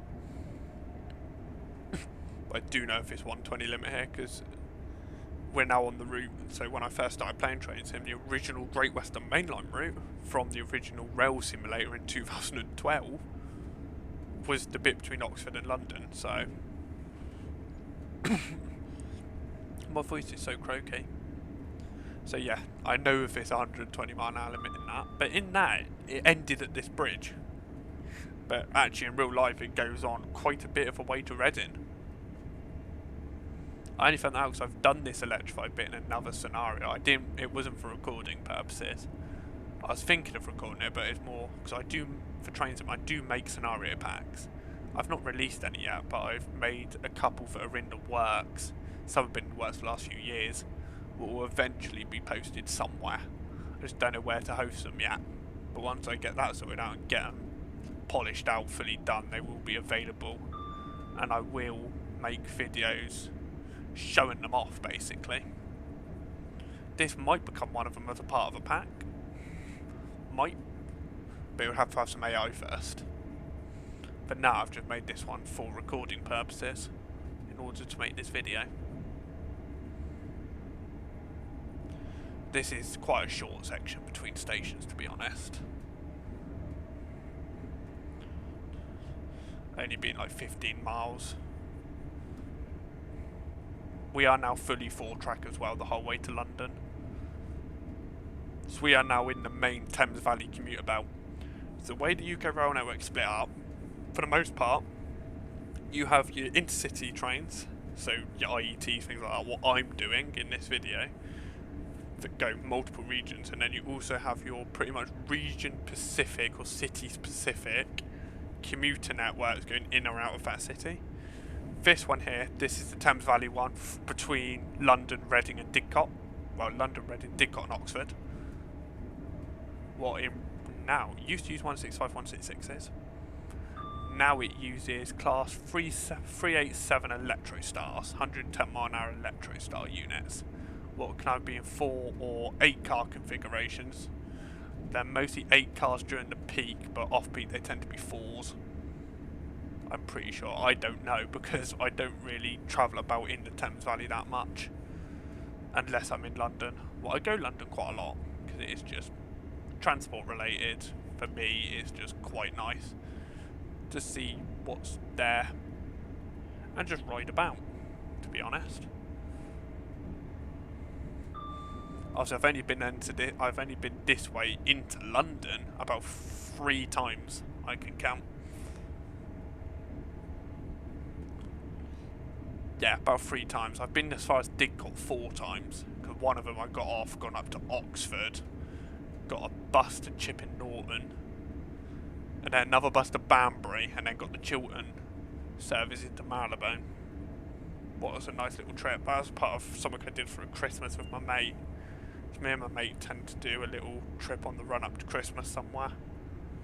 I didn't do it with my mate this year because he wasn't available, so I went with my girlfriend. And it was nice. Went Winter Wonderland.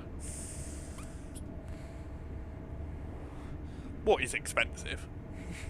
I'm not going to lie there. And that way we did actually come this way via Bristol Parkway. Because the Barks and Hants was shut between Taunton and Castle Carey for some track work, I think, in the Somerton area. As part of the ongoing upgrade to the Barks and Hants that's been going on for about 2 years now. So slowly but surely upgrading the Barks and Hants to make it quicker.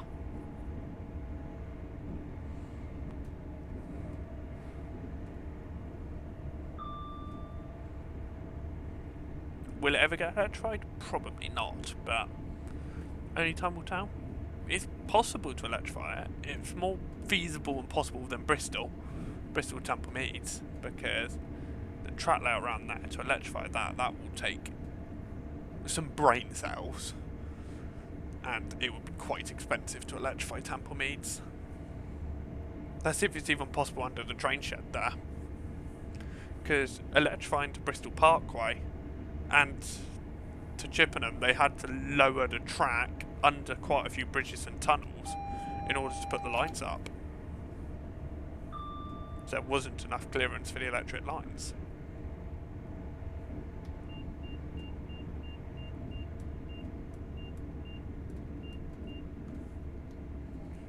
We're coming up on a 60 limit now. So we'll start bringing the speed down quite drastically.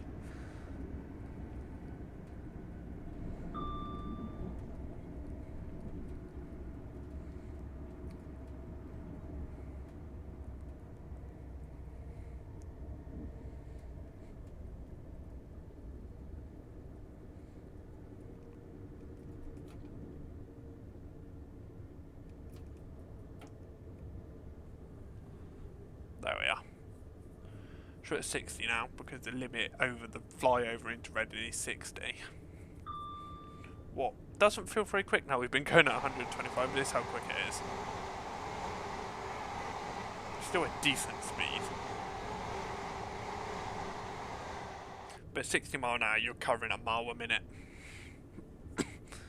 Pretty much. Okay, 60 minutes an hour. So 60 miles travelled in an hour, that would be a mile a minute.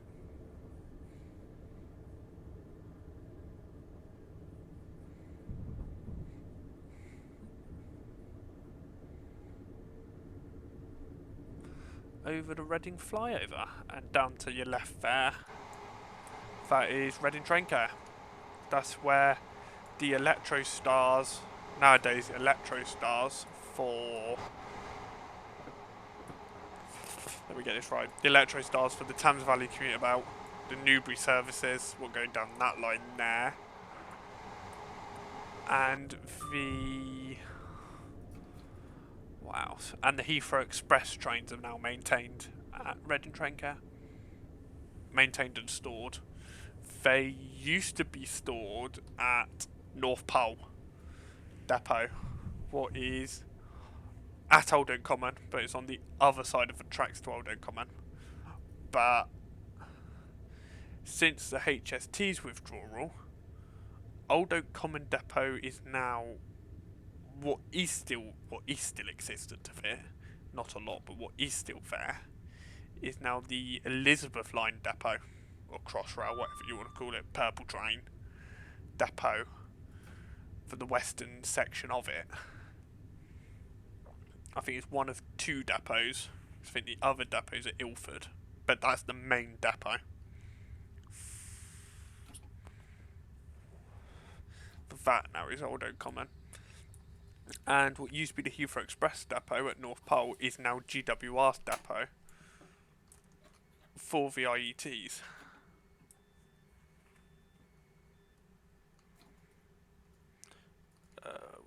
We're due out of here at 15:13, so we have a couple minutes for me to ramble on. So, Reading. So we're in platform 10. What is the platform where most of the high-speed services to London go from? Because it obviously connects straight into the flyover, in the direction of flyover you'll be going from, without any track changes. So it is where most of them go into. If it isn't already occupied, they can pretty much off the flyover. If we have a look quick, off the flyover you can go into either platforms 8, 9, 10 or 11. Right, 8, 9, 10, yeah, off the flyover you can pretty much go into platforms 8, 9, 10 or 11.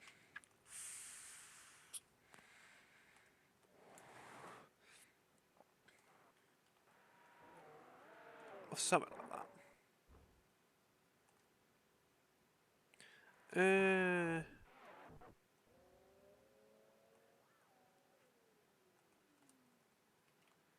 Yeah, I think that's the case. 8, 9, 10 or 11.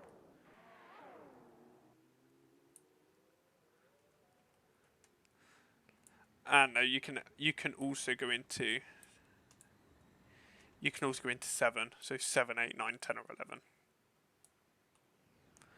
Over here, this is the South Western Railway platforms. So these platforms are the South Western Railway services to London Waterloo use. So they terminate here because they are predominantly mostly commuter trains that go via Staines and Feltham. So options from here to get to Heathrow Airport would be you can either get off the train, go outside this main exit, and then somewhere here, if it's simulated or not, it might be down here in real life, there is some bus stops. What's for the Rail Air coach service, what First Berkshire operate, what is the express coach service from Reading to Heathrow. Reading to Heathrow, there's also from Woking and one from Watford, all going into Heathrow. Or your other option is you can come over here to South Western Railway, and you can get a South Western Railway service to either Staines or Feltham, and then get a bus, like a normal service bus. Like from Staines you can get either the 442, the X442, or the number 8. The 442, X442, they're operated by a private company using minibuses. The 8 is run by First Berkshire. Used to use B7 RLEs up until about a year ago, where it started using street lights. Ugh. Other than that, you can then also go Feltham, and from Feltham you can get either the... I can never remember the route number for that route. I will find it. The 90. You can either get the 90 or the 490 up to Heathrow. That's my preferred option. Get the 490. It uses by Transport UK, what was a Bellio, and it uses Enviro 200s.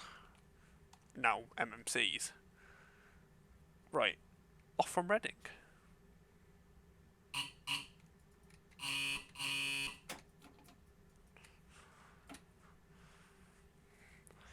So, this is now our last stop before London. Next stop is now London Paddington, in 35 miles to be precise. So,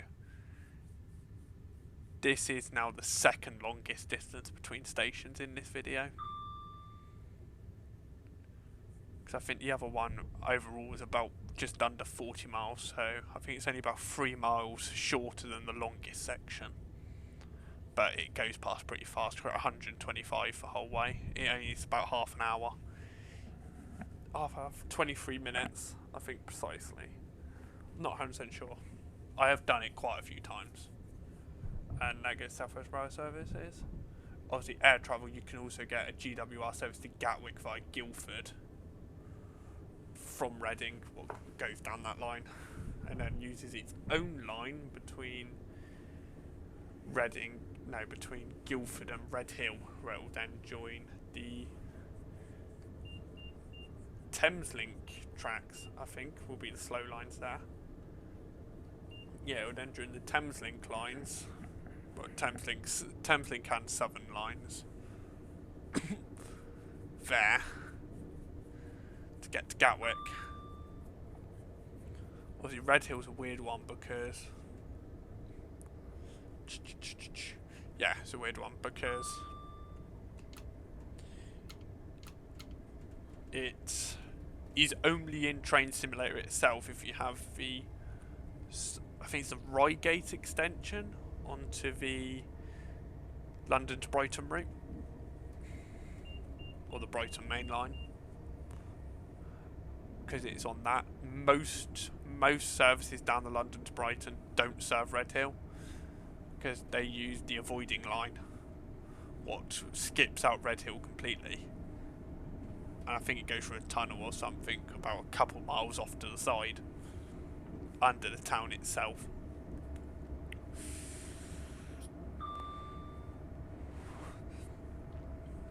But yes, you can use Redhill to get to Gatwick. I have done a video on that Reigate Redhill turnaround Gatwick section in Train Sim World I might have done that about 2 years ago. 2 years ago. It is further down the channel. I will add a link in the description, or a little info card with that video for you, if you wanted to go and watch it, because it's in Train Sim World. It's not really properly in Train Simulator. So I will, if I remember, I will link it for you so you can enjoy it, as it were. That predominantly uses 166s, because 166s have first class, 165 don't, basically. But going on to what I was going on about the commuter belts, so you have that, and then you have the Bristol one, what is the Gloucester, the line up to Gloucester, line down to Weston Super Mare, Taunton obviously, the Severn Beach line, Bath, that way, Towbridge, Westbury. That now uses 165s, and the 166s that used to run this one up at Thames Valley, but they got transferred down there when there was electric units, when the electric units entered service, basically to give that area a little bit of an upgrade, because they were using very old, almost falling apart 158s, 150s, 143 Pacers as well. Further south more than up in the Bristol area, that was more very far south.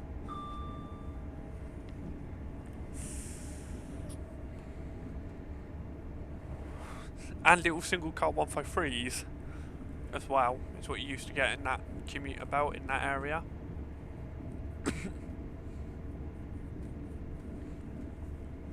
Then that's it. There isn't really one for Penzance, because that's really mostly slow trains anyway. The intercity services serve pretty much all local stops, and then that whole area has its own sort of commuter intercity train between Cardiff and Penzance called the Castle Service.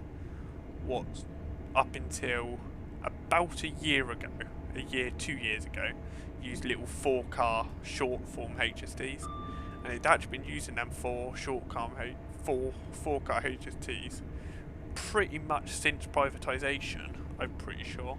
I don't have an exact time of when they started using them, but they've been a thing for quite a long time. The reason why they're shortened to 4 cars so they can fit in all the platforms. where the longer 8 cars can't. But they've always operated. The plan is with them, because they didn't have selective door opening, the guard would just unlock all the doors and it was pretty much up to the passenger to look out the window. There's not a platform there. I'm not going to open the door. Basically relying on common sense. What sometimes doesn't exist with some people, but there we are.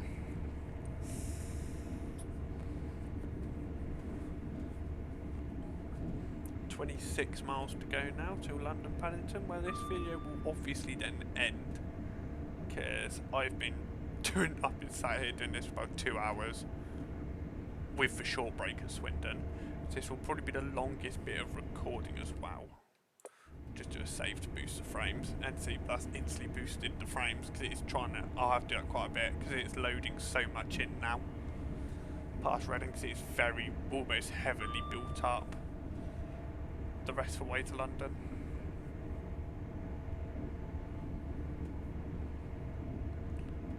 What I'll try and do to increase quality, when I put this through the editor, I'll try and upscale it a bit better. What I should have done, I should have got OBS to record in the resolution of my monitor, and then me upscale it myself later, because what's happening in a minute, OBS is trying to record it at 1920 by 1080, where my monitor isn't 1980 by 1920 by 1080. My monitor isn't that, because my old monitor was. This one isn't. I broke my old monitor. I need to get a new one. I might do that this week. So better videos might come. So I might get a proper mic as well, because from my work I've been paid. I've got a Christmas bonus. I've got my normal wages. I've done extra hours. So I've got my Christmas wages. A bonus, Christmas bonus, and a week's holiday pay. What I'm not sure if that was from working over the Christmas period, so it's pretty much put it up to double time, or because I took a couple days off to go Winter Wonderland, what I explained between Dincott and Reading. But I'm getting quite a good size pay, so I might invest in my equipment a little bit this time round. I'm not sure.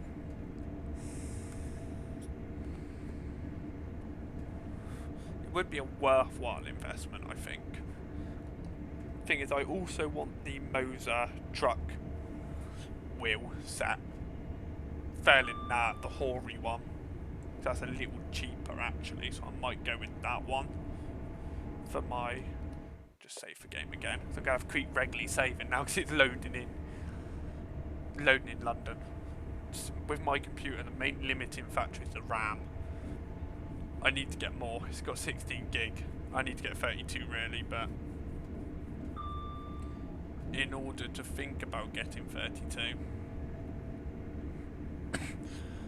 because the way the CPU cooler is, what I'd need to do, I need to send it back to PC Specialist where I got it from to get them to do the upgrade for me, basically for the reason of, or take it to a computer shop and get the upgrade done, because with the way CPU cooler is, it actually blocks the RAM where the memory ports go. So I need to take it off to put more memory in, and then have to put the cooler back on. What I could do myself, because I'd have to clean off all the thermal paste, put new thermal paste on to put it back together, and I don't really trust myself to do that without messing it up royally. So I'd have to send it to a professional to get it done.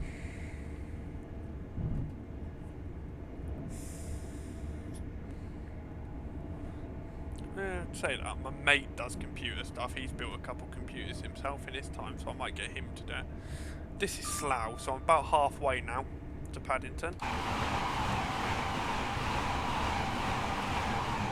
That's how quick 125 is. It seemed pretty quick.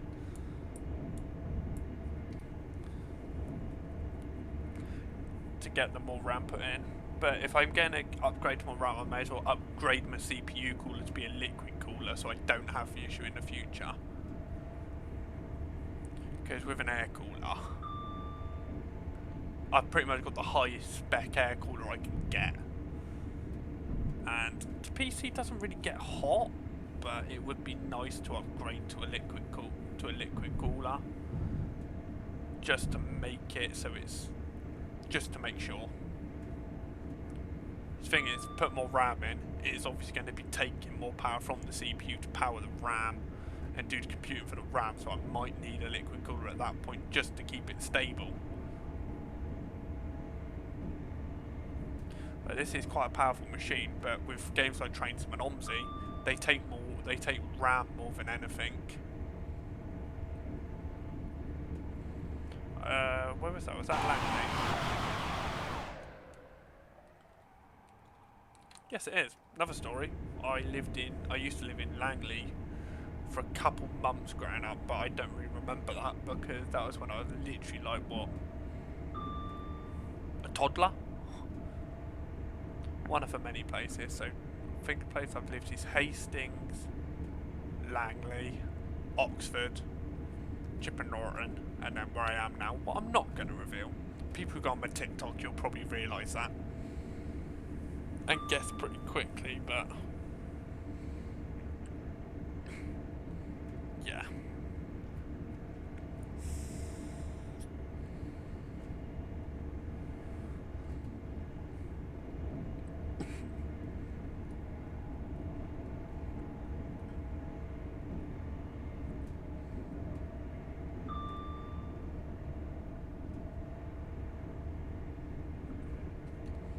We'll do another save because the FPS has dropped. If you might be able to see the FPS counter. I wasn't really looking when I watched a couple bits of the recordings. This is Maidenhead, I think.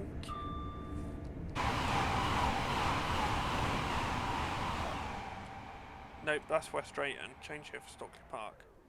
Something interesting with West Drayton.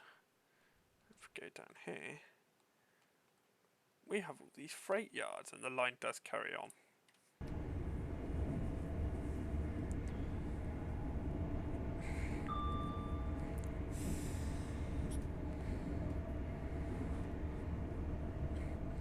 Anyone who is watching, who also watches another channel, who also watches maybe a channel, the Pacific channel of a construction firm in West Drayton, you'll know exactly where that line goes. For freight trains, it's a freight line. It's not used by passenger trains. Bit like when you joined the Gloucester line, back when we left Bristol Parkway, we went over a single track line. I didn't show it, I don't think you can see it from the cab, but that's also another freight only line. It goes down to I think it goes down to an oil refinery just further down. Something like that. I've always noticed a single line being there in real life, because I have done the line to Gloucester, so I've been Gloucester a couple times.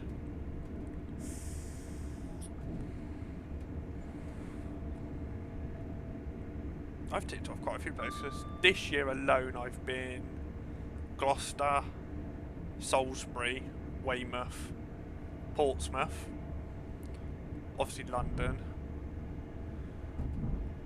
Sheffield, Birmingham, Doncaster I've been to.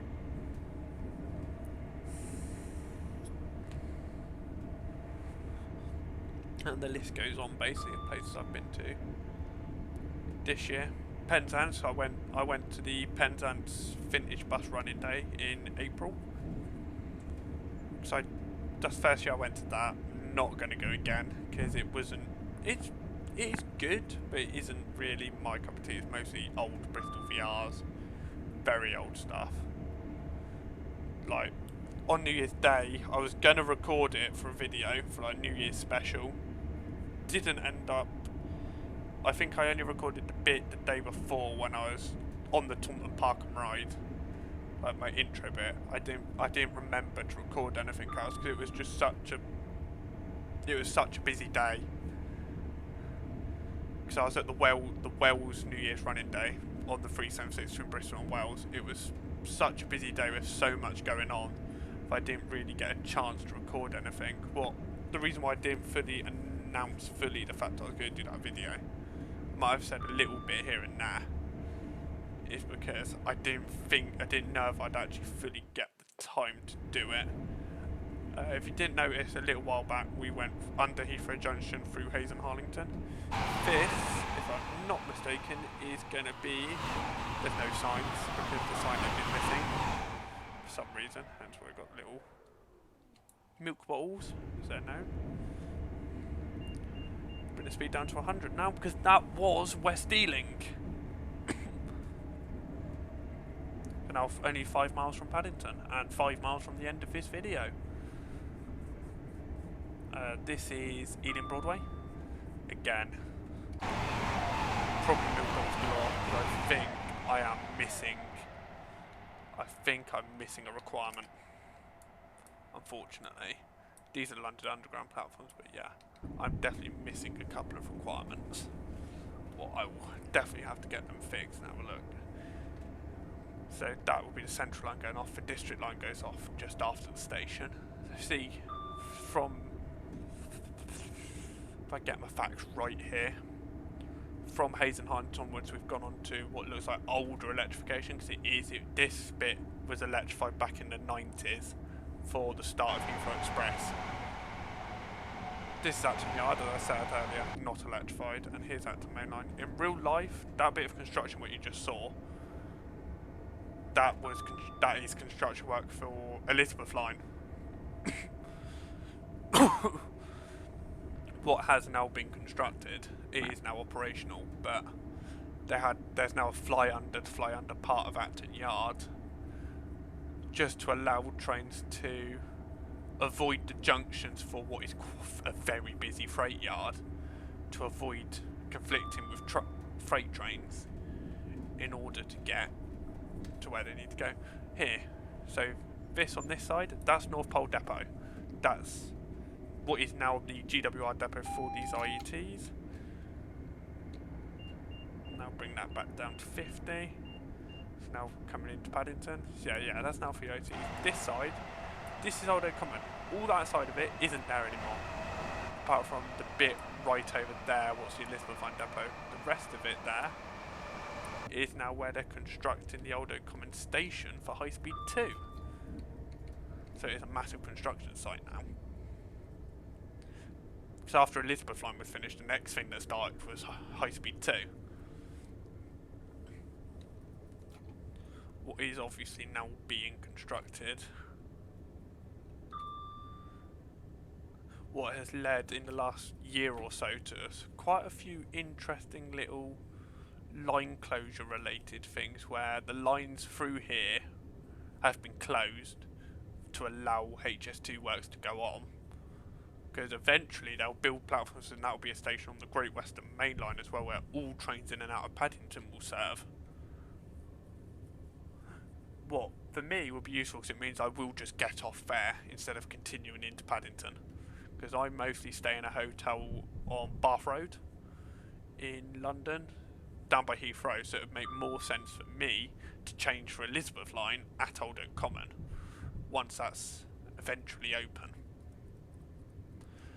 Yes, so we have these let you know literally what track you're on, so 1 to 6, it's in that sort of direction. So I think it's basically, it'll be sort of the correct way if you're going the other way, so if you're going down country, that makes sense now. I should have realised that earlier. So yeah, this is what we're about to go past, is Westbourne Park Tube Station. We've already gone past Ladbroke Grove. Just up there, somewhere, in this 50-mile-an-hour bit. I was going to mention something as we're going past Ladbroke Grove, but I didn't remember, but it's where quite a major train accident happened in 1999 between a 165 Turbo and a HST, where the driver of the Turbo ran SN 109 at danger and ended up going over the junction and having a head-on with a HST. Both were doing 50 mile an hour, so it was a combined impact of about 100 miles an hour. It was quite a big tragedy, and that's one of the incidents that led to automatic train protection being fully brought into place on the Great Western Main Line. Beforehand, it was on there. Yeah, beforehand it was on there, but only drivers who were trained with it were using it. It wasn't necessary. It wasn't. You didn't have to use it. You could go over 100 without it. But now, every train in this area, well, every GWR train in this area, has to use it. Has to use it where fitted. And finally, we are now coming into London Paddington. Obviously, as there's no AI, it's looking very empty. It wouldn't be this empty normally. Normally it'd probably be full and you'd be taking the only free platform. Quite a lot of time you have to wait outside the station for a platform to become free. But this is London Paddington, the end of our journey and the end of this video. So we've come up from Weston Super Mare, so we've done about 150 miles-ish. I will work out the exact amount on maps in a minute, but we have done a very big distance.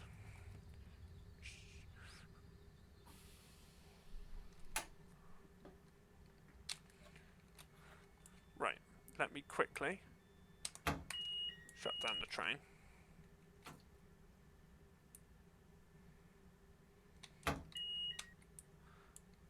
Get the train shut down.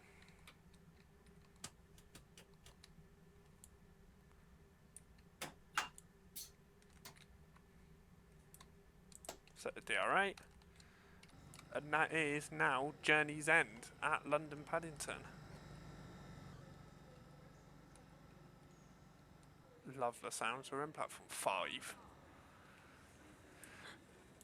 Look how close I stopped to the buffer there. Normally they would not stop this close. That's because I lost concentration coming in. But there we are. We are now here at the end of our journey. So over here, these are the terminating platforms, and then right over this side are the London Underground services. Yeah, and I've apparently done this incorrectly, so I will leave you here. That is the end of this video. If you enjoyed watching, drop a like, drop a comment of what you'd like to see next as well, and thank you very much for watching. Bye bye.